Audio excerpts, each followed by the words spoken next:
வணக்கம். பொன்னியின் செல்வன் 23ஆம் அத்தியாயம். அமுதனின் அன்னை. வேளக்கார வீரர் படை பெரிய கடைவீதியின் வழியாக போயிற்று. படையின் கடைசியில் சென்ற சில வீரர்கள் கடைத்தெருவில் சில திருவிளையாடல்களை புரிந்தார்கள்.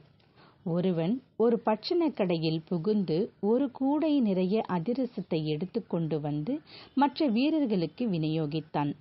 பிறகு வெறும் கூடையை கடைக்காரனுடைய தலையிலேயே கவிழ்த்தபோது வீரர்களும் வீதியில் சென்றவர்களும் ஹஹஹா என்று இரைந்து சிரித்தார்கள். இன்னொரு வீரன் வழியில் எதிர்பட்ட ஒரு மூதாட்டியின் கையில் இருந்த பூக்கூடையை பிடுங்கினான். பூவையெல்லாம் வாரி இறைத்து கொண்டே, பூமாரி பொழிகிறதடா என்றான். அவன் வாரி வீசிய பூக்களை பிடிக்க முயன்ற வீரர்கள் குதித்தும் சிரித்தும் கொம்மாளமடித்தார்கள்.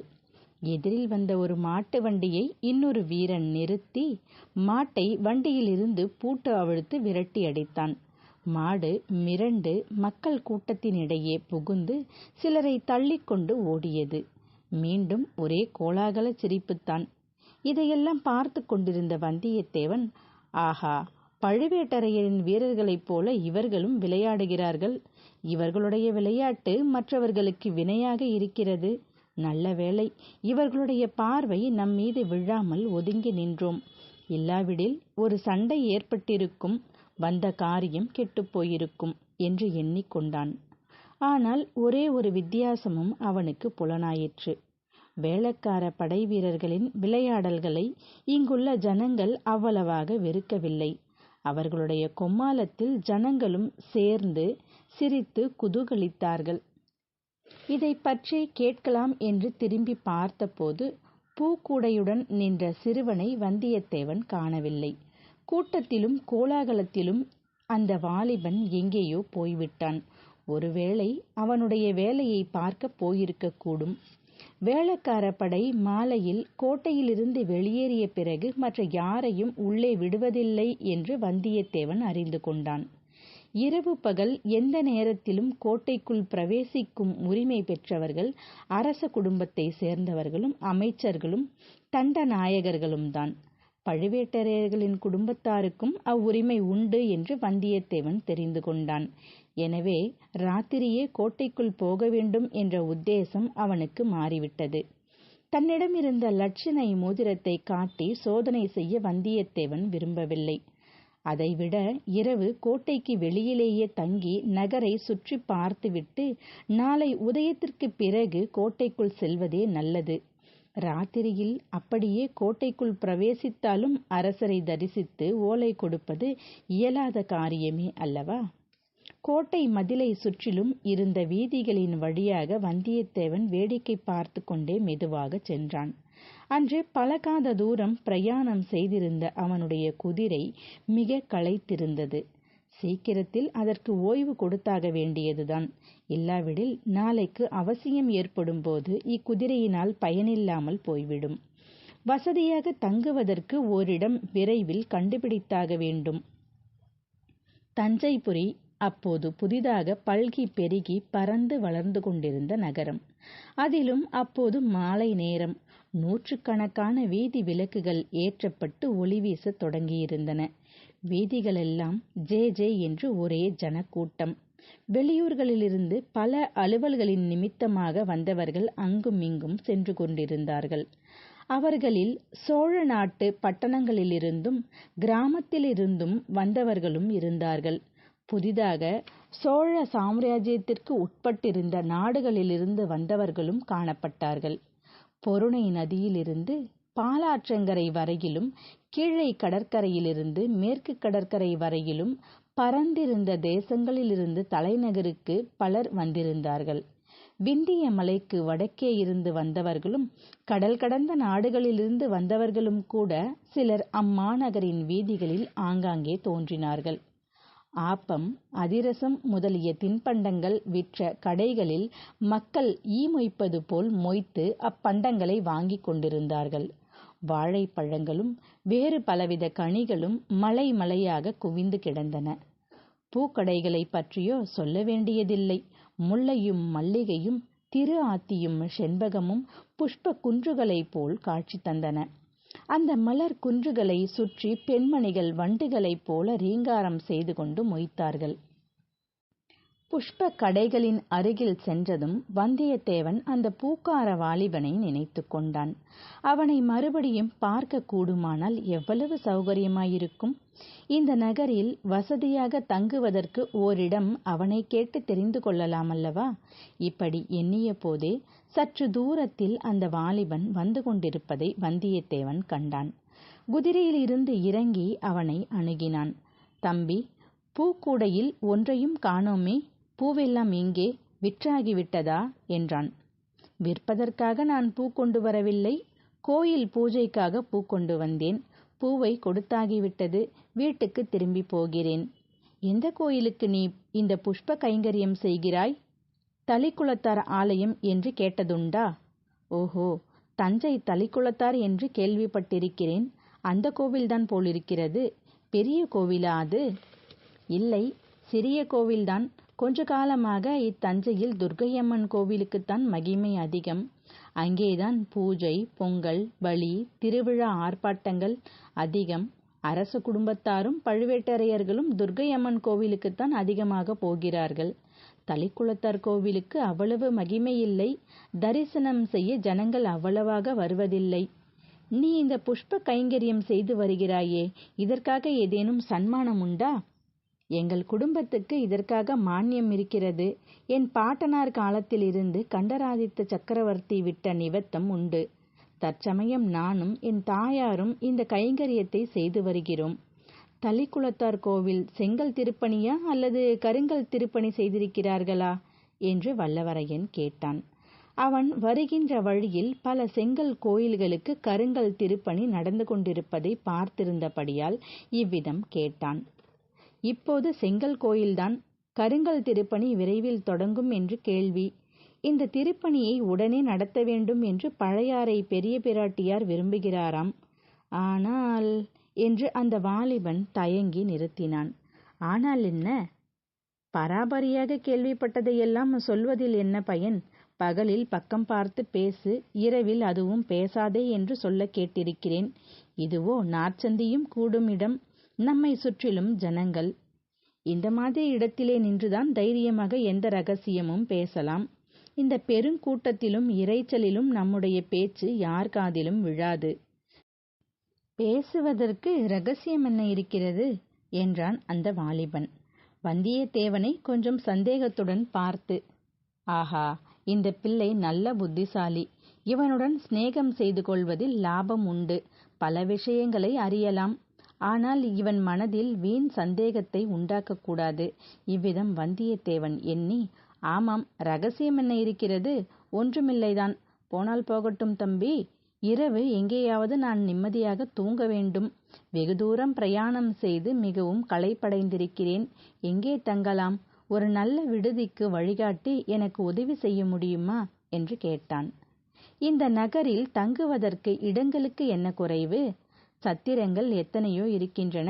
அயல் நாடுகளிலிருந்து வருகிறவர்களுக்கு என்று ஏற்பட்ட இராஜாங்க விடுதிகளும் இருக்கின்றன. ஆனால் உங்களுக்கு இஷ்டமாயிருந்தால்... தம்பி, உன் பெயர் என்ன என்று வந்தியத்தேவன் கேட்டான். அமுதன், சேந்தன் அமுதன். அடடா, எவ்வளவு நல்ல பெயர்! கேட்கும்போதே என் நாவில் அமுது ஊறுகிறது.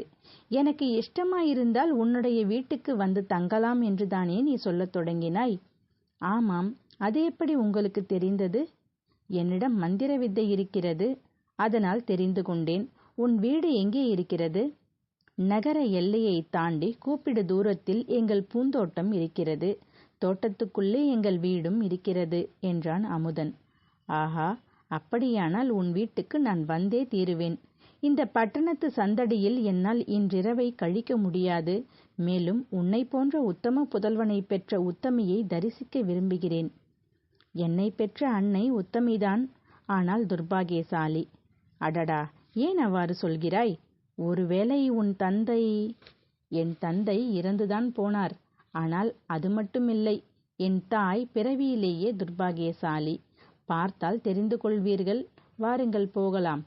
அரை நாழிகை நேரம் நடந்து அவர்கள் நகர்ப்புறத்துக்கு அப்பால் இருந்த பூந்தோட்டத்திற்கு வந்து சேர்ந்தார்கள். இரவில் மலரும் பூக்களின் இனிய மனம் வந்தியத்தேவனுக்கு அபூர்வ சுகமயக்கத்தை உண்டாக்கியது. நகரத்தின் வீதிகளில் எழுந்த கோலாகல இரைச்சலும் சந்தடியும் அங்கே அவ்வளவாக கேட்கவில்லை. பூந்தோட்டத்தின் மத்தியில் ஓட்டு வீடு ஒன்று இருந்தது. பக்கத்தில் 2 குடிசைகள் இருந்தன. தோட்ட வேலையில் உதவி செய்த 2 குடும்பத்தார் அக்குடிசைகளில் இருந்தார்கள். அவர்களில் ஒருவனை அமுதன் அழைத்து வந்தியத்தேவனுடைய குதிரைக்கு தீனி வைத்து மரத்தில் கட்டி வைக்கும்படி கூறினான். பிறகு வீட்டுக்குள் அழைத்துச் சென்றான். அவனுடைய தாயாரை பார்த்ததும் வந்தியத்தேவனுக்கு அவருடைய துர்ப்பாக்கியம் எத்தகையது என்று தெரிந்துவிட்டது. அந்த மூதாட்டி பேசும் சக்தியற்ற ஊமை, காதும் கேளாது என்று தெரிந்தது. ஆனால் அந்த மாதரசியின் முகத்தில் கருணையும் அன்பும் நிறைந்து ததும்பியதை வந்தியத்தேவன் கண்டான். கூரிய அறிவின் ஒளியும் அம்முகத்திலிருந்து வீசியது. பொதுவாக ஏதாவது ஒரு அங்கத்தில் ஊனமுற்றவர்கள் மற்றபடி சிறந்த அறிவு கூர்மையுள்ளவர்களாக விளங்குவது சிருஷ்டி விசித்திரங்களில் ஒன்று அல்லவா? அமுதன் சில சமிஞ்ஞைகள் செய்ததும் அந்த மூதாட்டி வந்திருப்பவன் அயல் தேசத்திலிருந்து வந்த விருந்தாளி என்று தெரிந்து கொண்டாள். முகபாவத்தினாலேயே தன்னுடைய பரிவையும் வரவேற்பையும் தெரிவித்தாள். சற்று நேரத்திற்கெல்லாம் இலை போட்டு அந்த அம்மாள் உணவு பரிமாறினாள். முதலில் இடியாப்பமும் இனிப்பான தேங்காய் பாலும் வந்தன. அந்த மாதிரி இனிய பலகாரத்தை வந்தியத்தேவன் தன் வாழ்நாளில் அருந்தியதே இல்லை. 10-12 இடியாப்பமும் அரைப்படி தேங்காய் பாலும் சாப்பிட்டான். பிறகு புளிக்கறியும் சோளமா பணியாரமும் வந்தன. அவற்றையும் ஒரு கை பார்த்தான். அப்படியும் அவன் பசி அடங்கவில்லை. கடைசியாக காற்படி அரிசிச்சோறும் அரைப்படி தயிரும் நுங்கினான். பிறகுதான் அவன் இலையிலிருந்து எழுந்தான். சாப்பிடும்போதே சில விஷயங்களை அமுதனிடம் கேட்டு தெரிந்து கொண்டான். தஞ்சை கோட்டைக்குள்ளே அப்போது சுந்தர சோழ சக்கரவர்த்தியையும் அவருடைய அரண்மனை பரிவாரங்களையும் தவிர இன்னும் முக்கியமாக யார் யார் இருக்கிறார்கள் என்று விசாரித்தான்.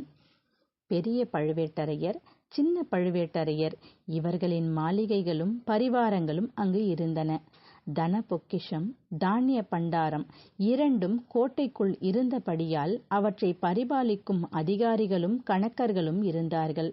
சுந்தர சோழரின் அந்தரங்க நம்பிக்கைக்கும் அபிமானத்துக்கும் பாத்திரமான அனிருத்த பிரம்மராயர் என்னும் அமைச்சரும் திருமந்திர ஓலை நாயகரும் கோட்டைக்குள்ளேதான் வசித்தார்கள். மற்றும் சின்ன பழுவேட்டரையரின் தலைமையில் தஞ்சை கோட்டையை காவல் புரிந்த வீரர்களும் அவர்களுடைய குடும்பத்தாரும் அங்கேயே தங்கியிருந்தார்கள். பொன் வெள்ளி நகை வியாபாரிகளும் நவரத்ன வியாபாரிகளும் பொன் ஆசாரிகளும் கோட்டைக்குள் இடம் அளிக்கப்பட்டிருந்தார்கள். பெரிய பழுவேட்டரையரின் கீழ் வரி விதிக்கும் வேலை பார்த்த 100கணக்கான அலுவலர்கள் இருந்தனர். துர்க்கையம்மன் கோயில் கோட்டைக்குள்ளேதான் ஒரு மூலையில் இருந்தது. கோவில் பூசாரிகளும் பணிவிடையாளரும் கணிகையரும் கோவிலுக்கு அருகில் குடியிருந்தார்கள். இதையெல்லாம் தெரிந்து கொண்ட பிறகு அமைச்சர்கள் அனைவரும் தற்சமயம் கோட்டையில் இருக்கிறார்களா என்று வந்தியத்தேவன் கேட்டான். எல்லாரும் எப்படி இருப்பார்கள்? பற்பல காரியமாக வெளியிலே போய்கொண்டும் வந்து கொண்டும் தான் இருப்பார்கள். அனிருத்த பிரம்மராயர் சில காலமாகவே நகரில் இல்லை. அவர் சேரநாடு சென்றிருப்பதாக கேள்வி. பெரிய பழுவேட்டரையர் 4 தினங்களுக்கு முன்னால் வெளியே சென்றார். கொள்ளிடத்துக்கு வடக்கே நடுநாட்டுக்கு சென்றதாக கேள்வி.